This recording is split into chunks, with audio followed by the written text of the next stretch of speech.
بسم اللہ الرحمن الرحیم۔ رمضان کریم کا پہلا عشرہ اختتام پذیر ہو رہا ہے، اور وہ جو پہلے عشرے کی دعا تھی رب اغفر وارحم وانت خیر الراحمین، وہ بھی ہم سے رخصت ہو رہی ہے۔ دوسرا عشرہ داخل ہو رہا ہے، اور عشرہ مغفرت استغفر اللہ ربی من کل ذنب واتوب الیہ، اس میں ہمیں اٹھتے بیٹھتے چلتے پھرتے کام کرتے ہوئے یہ ورد جاری رکھنا چاہیے۔ اصل جو صورتحال ہے ہماری انسانی معاشرت کی، اور یہ جو وبا کی اور وبال کی صورتحال ہے، اس میں بھی توجہ اس بات کی طرف چاہیے، وہ یہ ہے کہ بندے اور رب کے درمیان جو معاشرت کا معاملہ ہے اس میں بھی اس کا تعلق زیادہ مضبوط ہو۔ مجھے یاد پڑ رہا ہے یہ بات کرتے ہوئے،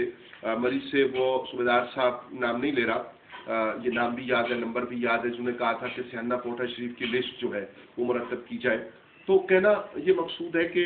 بہت خلوص کے ساتھ لوگ کام کر رہے ہیں لوگوں کی بحالی کے لیے، ان کی امداد کے لیے، لیکن اس کو خلوص ہی کے ساتھ رہنا چاہیے۔ دیکھیے اولیاء عظام نے جو کام کیا اور آج دلوں میں ان کی محبت، ان کے نام زندہ ہیں، تو اس کی وجہ یہ نہیں ہے کہ انہوں نے میڈیا کا استعمال کیا یا انہوں نے سیاست کی یا انہوں نے اپنے آپ کو ظاہر کیا۔ اصل میں اگر کوئی بندہ خلوص سے ورکر بن کے کام کرتا ہے تو یہ ایک اچھی بات ہے، اور ہمیں کوئی وجہ نہیں ہے یہ کہنے کی کہ وہ خلوص سے کام نہیں کر رہا، لیکن زیادہ کوشش بھی یہی ہونی چاہیے کہ کام خلوص سے ہو، اور اس میں ظاہری شہرت اور ظاہری باتیں اور ظاہری سیاست اور ظاہری ووٹ آفرینی، اس کی باتیں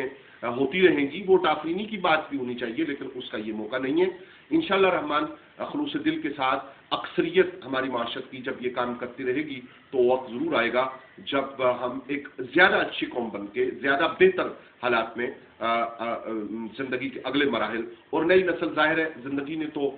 کنٹینیو رہنا ہے، اس میں تو جاری رہنا ہے، تو ان کے لیے ایک اچھا موقع ضرور اللہ کریم نصیب کرے گا۔ اللہ تعالیٰ اور اس کے رسول رحمت صلی اللہ علیہ وآلہ وسلم ہمارے حامی و ناصر ہوں۔ آج یوم سیدہ خدیجہ الکبریٰ رضی اللہ تعالی عنہا بھی ہے، دعائیں جاری رہیں گی، اور ان دعاؤں کے ذریعے اور خلوص کی وجہ سے اور عملی کام کی وجہ سے اور محنت کی وجہ سے انشاءاللہ رحمان